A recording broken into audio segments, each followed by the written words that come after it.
Thank you very much for giving me a chance to talk to you today. Illustrious Brent asked me to talk a little bit about the hospitals to you.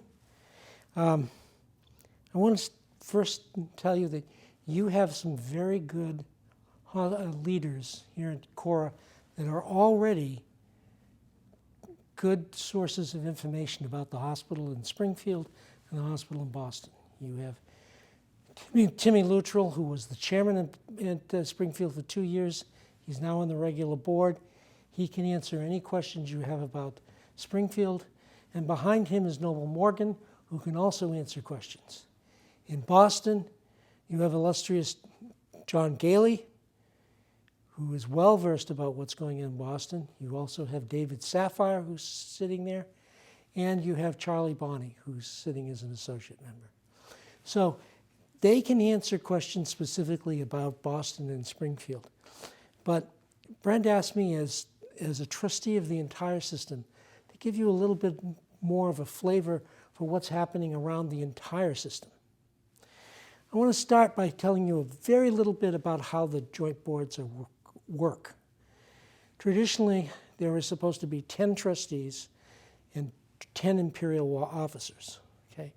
The imperial officers were supposedly in charge of the money and investments, and supposedly the trustees were to run the hospitals. Over the years, the imperial officers have changed that a little bit. Now there are several imperial officers who actually serve as trustees. The imperial potentate, the imperial chief for band, the immediate past imperial potentate, Jeff Souter, is serving, and the chairman of the board, Jerry Gant, also serves as a trustee. So out of the 10 potential trustees, you actually only have 6 men who are elected as independent of the imperial line. Okay. Years ago, it was determined that there was too much conflict between the trustees and the imperial line as it was done in those days. The trustees were interested in the hospitals. The imperial line was mostly interested in the political issues related to the shrines. And so it was finally decided that what we should do is merge the two groups together and have a joint board. The imperial officers represent Shriners International, or the Iowa Corporation. The trustees represent the Colorado Corporation, or the hospital operations. Okay? Together, we form the joint boards. Now, I want to talk a little bit about the stresses and opportunities that Shriners Hospitals has been facing over the past few years. Starting approximately in 2008, we had a financial disaster because the market crashed and we were spending too much money at that time.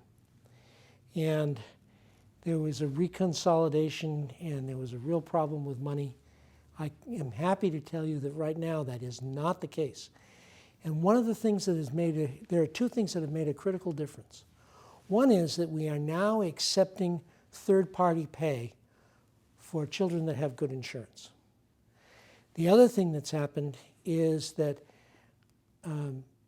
the public awareness of Shriners through people like Alec on TV have made a huge difference.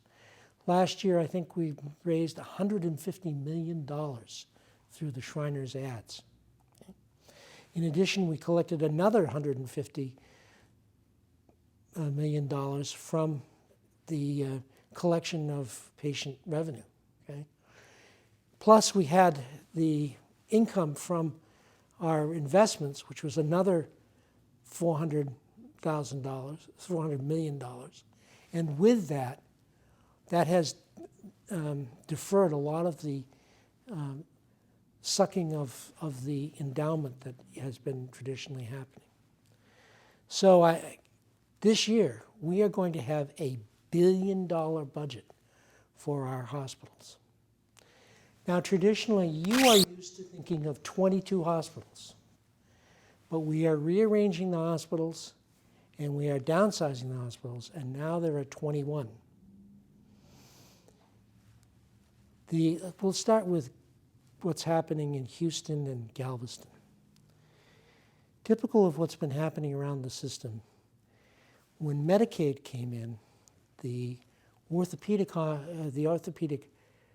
physicians who were referring to us kept many of the welfare cases on their terms and no longer referred those patients to our Houston hospital.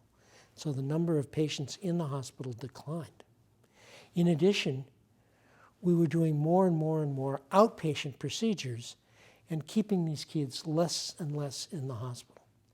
So suddenly, our 40-bed hospital in Houston was empty much of the time. We still saw a lot of children from Mexico, and we still have a fair number of children who come to us from the general Texas area. But the issue is that we were trying to run a small hospital, a boutique-type hospital, in the middle of the Houston Medical Center without a pediatric ICU and without some of the things that we think we need to take care of kids as well as we want to. And so we moved the Houston hospital to Galveston. And now there is one Texas hospital.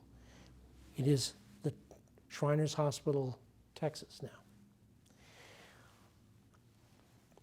A few years ago, the American College of Surgeons said, if you are doing pediatric surgery, you need to do extensive surgery, major surgery, in a major medical center with pediatric ICU backup. And we have not been able to do that in our small little boutique hospitals that are separated from medical centers around the country.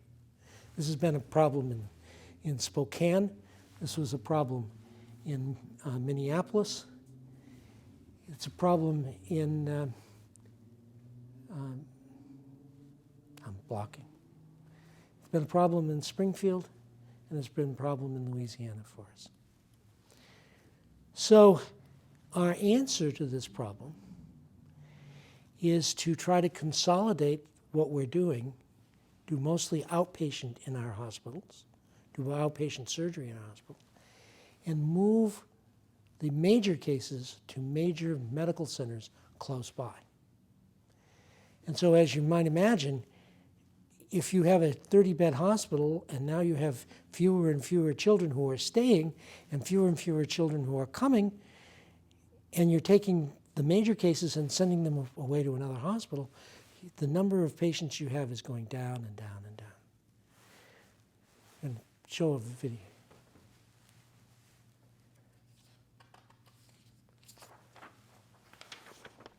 I'm going to show you this graph. And this graph shows in red the hospital admissions for Shriners Hospital for Children. And in black shows the ambulatory surgeries done in our hospitals. And you'll notice that over the years, as the number of ambulatory surgeries have been going up, the number of hospitalizations have been going down. And that's part of our problem. We are actually getting so good at taking care of these kids as an outpatient that we now have hospitals that have very few children in them. The other problem we have had is competition, especially in the burns. These are the volume cases for the burn hospitals. You'll notice they go along, they come up and they hit a high sometime around 2000. If you will remember, we had a major hurricane and closed Galveston for a while, and that drop is related to loss of Galveston. It's built back up, and then we have COVID, and it drops on down again. So this is the kind of volumes that we see in our hospitals. With that wherever there is major competition from major medical centers, we have difficulty maintaining our hospital census.